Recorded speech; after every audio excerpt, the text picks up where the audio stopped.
हिंदू मरता है तो मरे, पर मारे नहीं। यही बोलता है ना गांधी।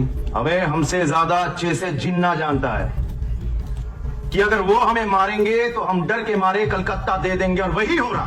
कान खुले सुने ना सवाई, भारत हिंदुओं का राष्ट्र है। किसका?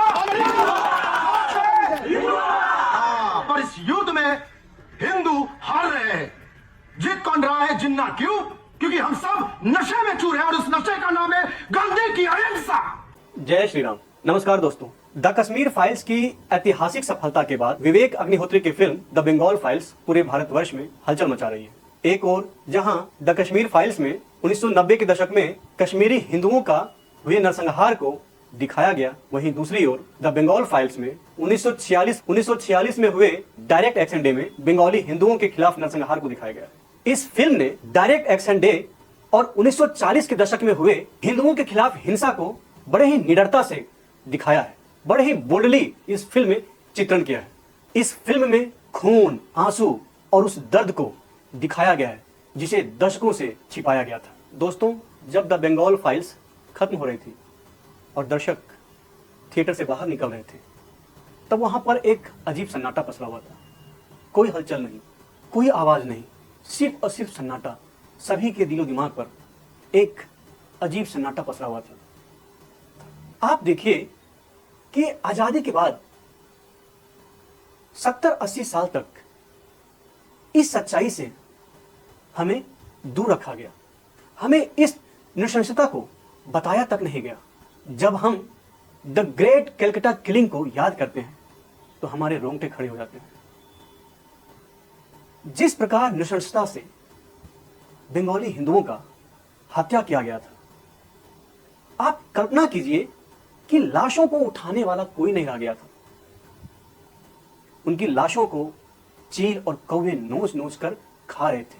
वो लाशें पूरे रोड पर, पूरे गलियों में ऐसे ही पड़े हुए थे। इस तरह का विभत्स दृश्य देखकर आपके रोंगटे खड़े हो जाएंगे और आप सोचने को विवश हो जाएंगे कि जब यह नृशंसता हो रही थी तो सरकार और सिस्टम क्या कर रहा था।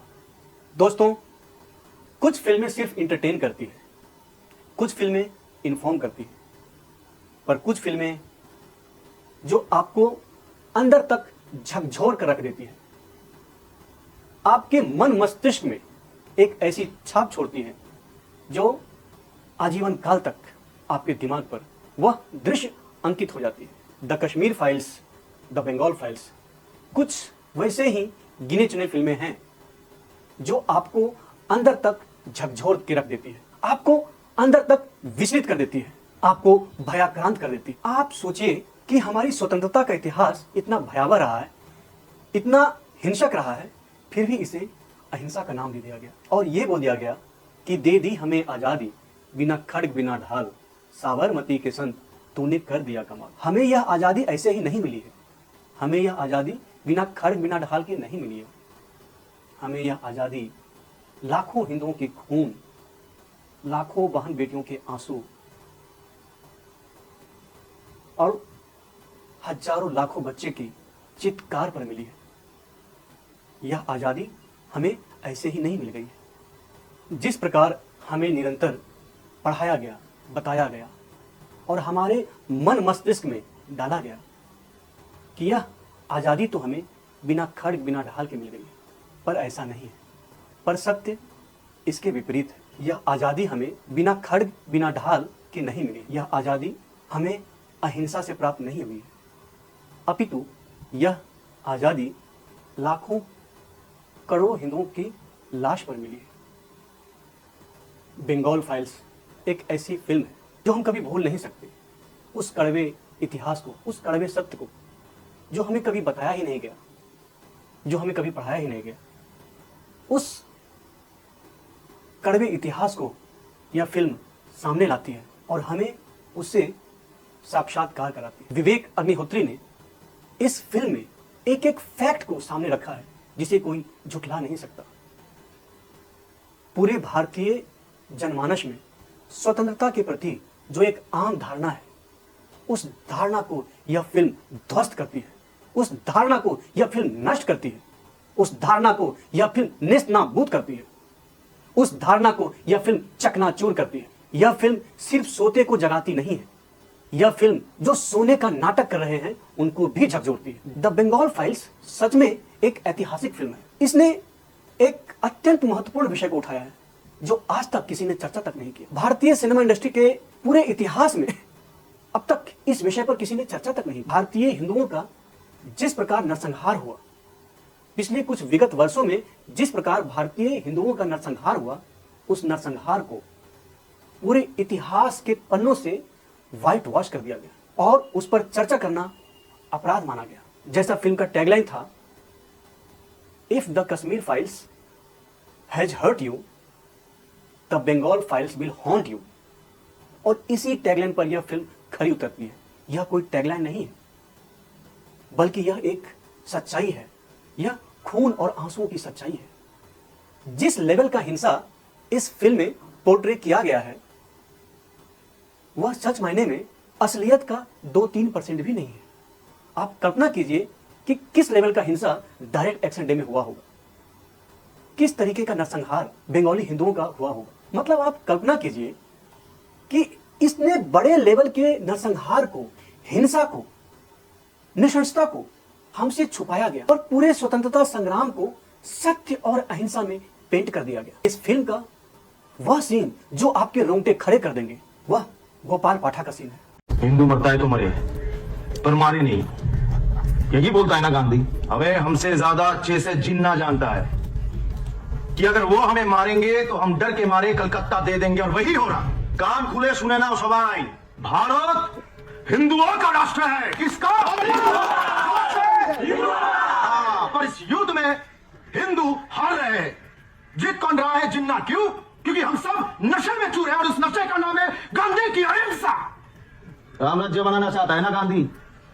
जाओ जाके पूछो गांधी से कि रावण को मारे बिना रामराज्य बन सकता है? तो अब क्या करना होगा? अब लड़ना होगा, शत्रु का पूर्ण विनाश करना होगा। मैंने मां काली के सामने शपथ ली है कि मैं लड़ूंगा। कौन कौन है मेरे साथ? सारे वकील। क्या मैं सुनगे? मैं लड़ाऊंगा। और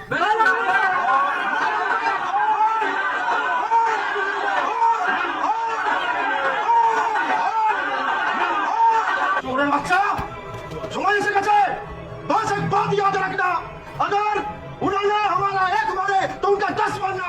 10 से एक भी कम नहीं। जय मां काली। जय मां काली। जिस प्रकार डायरेक्ट एक्शन डे में मुस्लिम हिंदुओं को मार रहे थे, काट रहे थे, उस समय गोपाल मुखर्जी नाम का व्यक्ति खड़ा होता है। वो हिंदुओं को इकट्ठा करता है और लड़ने की बात करता है। उन्होंने जिस प्रकार से पूरे हिंदुओं को इकट्ठा किया और लड़ने के लिए, हथियार उठाने के लिए प्रेरित किया, वह बिल्कुल अकल्पनीय है। मतलब आप सोचिए कि हमें कैसा इतिहास पढ़ाया गया, किस तरह से हमारे वीर योद्धाओं को इतिहास के पन्नों से मिटा दिया गया, उन्हें स्थान ही नहीं दिया गया। बचपन से आज तक हमने जो भी इतिहास की पुस्तकें पढ़ी है, उसमें गोपाल पाठक का नाम कहीं भी नहीं था। बंगाल के नोआखाली में जिस प्रकार का हिंसा हुआ था, वह एकदम अकल्पनीय है, अद्वितीय है। और विडंबना देखिए कि एक तरफ जब हमें आज़ादी मिलती है और रेडियो पर भाषण चल रहा होता है, तो दूसरी तरफ नोआखाली में हिंदुओं का नरसंहार हो रहा होता है और इसे रोकने वाला कोई नहीं होता है। सचमुच यदि उस समय गोपाल पाठक खड़े नहीं होते तो पूरे बंगाल से हिंदुओं का संपूर्ण सफाया हो गया होता। उस वीर हुतात्मा को हमारा नमन रहेगा कि जिस प्रकार उन्होंने हिंदुओं को एकत्रित करके उन्हें लड़ने के लिए जोर जगाया। एक बात और जो इस फिल्म में बड़े ही सटल तरीके से, बड़े ही अच्छे से बताया गया है, जब हिंदू महासभा के कार्यकर्ता चौधरी जी की नृशंस हत्या होती है, तो इतने विभत्स तरीके से उनका हत्या किया जा रहा होता है और दूसरी तरफ वैष्णव जन तो तेने कहिए जे पीर पराई जानी रे बज रहा होता है। यह जो विरोधाभास है, यह जो डुअलिटी है, यह जो ट्रांजिशन है, बड़े ही उत्कृष्ट तरीके से इसमें बताया गया होगा। और भारती बनर्जी का वह मोनोलॉग जो बंगाल के गौरवशाली इतिहास को बताती है। बंग भूमि एक जमीन का टुकड़ा मात्र नहीं है, यह उससे बढ़कर है। यह पूरे भारतवर्ष का एक समय लाइट हाउस बोला जाता था। Bengal is the lighthouse of India. और जब बात करते हैं टेक्निकलिटी की, तो इस फिल्म में छोटी सी छोटी डिटेल्स को इतने उकेरा है। जब यह फिल्म आपको 1946 में ले जाती है तो छोटे छोटे डिटेल्स को आपको आपके सामने प्रस्तुत करती है। जैसे बाउंड्री वॉल्स पर स्लोगनियरिंग, स्लोगन्स हो गया, उस समय की गाड़ियां, कॉस्ट्यूम्स, घर, हेयर स्टाइल, बैकग्राउंड स्लोगन्स, तो छोटे छोटे चीजों पर ध्यान रखा गया। तो आज जब यह फिल्म हमारे सामने 1946 के उस नरसंहार को सजीव चित्रण करती है तो हमारे दिमाग में कुछ प्रश्न छोड़ जाती है। बंगाल फाइल्स सिर्फ एक मूवी नहीं है, यह एक आईना है, यह एक सोच है जो यह दिखाती है कि जो 1946 में घटित हुआ वैसा ही कंडीशन आज भी बन रहा है और कल को कुछ वैसा ही घटित हो सकता है। यह फिल्म हमें आगाह करती है कि यदि समय रहते हम सतर्क नहीं हुए तो इतिहास अपने आप को दोहरा सकता है। तो कुल मिलाकर यह फिल्म बहुत ही उत्कृष्ट है, आपके रोंगटे खड़े हो जाएंगे, चाहे कि यह ऐतिहासिक रूप से कितना महत्वपूर्ण विषय है जो हम लोग को अब तक पता नहीं था। सिनेमेटोग्राफी हो गया, छोटी छोटी चीजों का डिटेलिंग्स किस प्रकार से है और सभी पात्रों का इतने अच्छे से उस कैरेक्टर में ढल जाना, यह बहुत ही मतलब प्रशंसा के योग्य है। अंत में मेरा आप सभी से अनुरोध है, आग्रह है कि आप सभी इस फिल्म को अवश्य देखिए और जो इतिहास, जो सत्य हमसे छुपाकर रखा गया, जो हमें नहीं बताया गया, वो आपको अवश्य जानने को मिलेगा। यह फिल्म इसलिए भी देखना आवश्यक है कि जो स्थिति बंगाल की 1940, 42, 46, 47 में थी, वही स्थिति अभी भी बरकरार है या फिर वही स्थिति कल को और विकराल रूप ले सकती है। यदि हम समय रहते सजग नहीं हुए, यदि हम समय पर नहीं संभले तो यह स्थिति कल भी बन सकती है, क्योंकि गुलाम कल भी था, आज भी है और कल भी रहेगा। आपको जुड़ने के लिए बहुत बहुत आभार। जय श्री राम।